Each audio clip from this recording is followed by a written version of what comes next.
Hi, this is Simon Obstall and welcome to another tutorial for Apple Motion. And today we're going to be taking a look at this effect that I'm calling gyroscopic circles.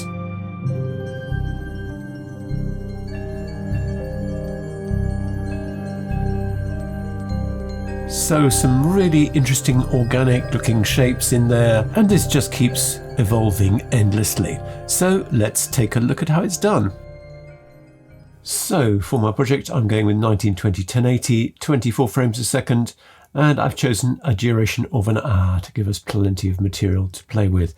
We will obviously make the play range a lot shorter than an hour. So the first thing I'm going to do is I'm going to grab the circle tool, holding down the Shift and Option key. I'm going to drag out a circle. I'm going to center it up, and I'm going to come over, turn on outline, turn off fill. I'm going to set the width down to 1 for that outline. Then what I want to do is I want to add some animation to it. So I'm going to come to the rotation, open that up. For the X rotation, I'm going to add parameter behavior and wriggle. For the amount, I'm going to have 180.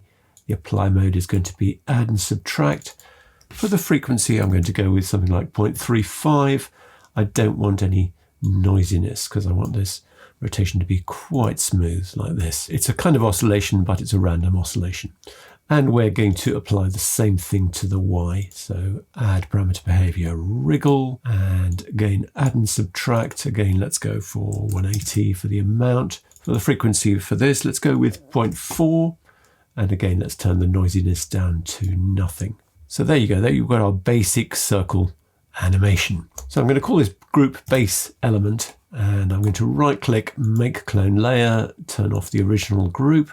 And from the clone, I'm going to come to Object and Replicate. For the shape, we're going to choose Line, and we're going to zero out these two X points. And then we are going to turn on Additive Blend down here. For the scale end, we're going to select 20. Oh, let's come back up to the points. Let's have, 36 points. And the key thing here is this source frame offset, which we're going to set to 1. And now you can see how our effect is starting to take shape. So as I say, let's just have a sensible play range. I'm going to go for 30 seconds and then come to mark and mark play range out. So let us give it some color. So replicator, we are going to choose for the color mode over pattern. And from this menu, I'm going to pick, Dawn Orange, like this. To open up the gradient, I'm going to shunt this one along a bit.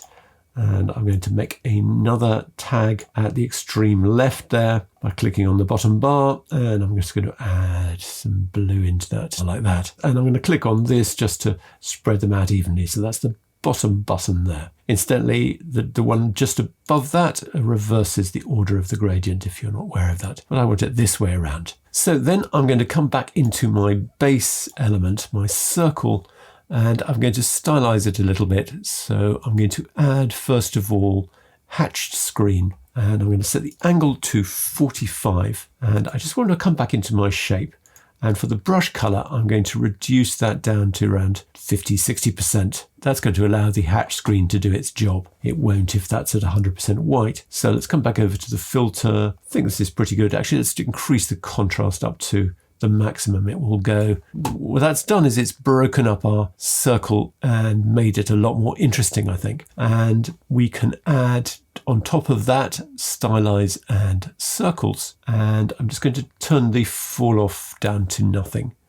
And it's looking a bit messy, but then I'm going to add just a slight blur. So add a Gaussian blur on top of that, maybe go up to about 8 with that. And then I'm going to come back to my group that's got my replicator in it, and I'm going to add filters blur and radial blur. And I'm just going to set this amount down to something like, 25, and maybe increase the angle to 60. Actually, let's go with more for that mix value. Let's go for 50. There you go. It's kind of giving us a bit of a motion blur effect. So then to finish it off, I'm going to come to filters and glow and neon, and I'm going to pump up that edge intensity up to, 100 or something. Maybe just knock back this mix value to 30. And we need to come to our group. You can probably see the radial blur is getting chopped off there.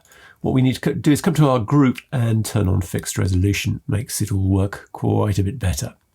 So loads you can do with this. You don't have to start with a circle for your shape. You could literally use any shape and it will also work. So I would urge you to turn on best for the render quality, because that will make quite a bit of difference.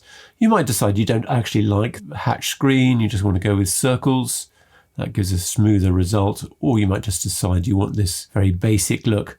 I think giving it a bit of stylizing actually does work. You know, we could go with the circles, but at 50% or something. And finally, I want to point out that obviously it starts to get much more interesting if you up the number of points. So that's 72. And because of that wriggle behavior, we're getting some really interesting evolving patterns in there. And if you feel like you're being really brave, you could go up to 144, and that is very nice as well, but we're really starting to struggle a little bit on this Mac Studio. So lots of fun you can have with this. I hope that's been interesting. Thanks for watching. See you again soon.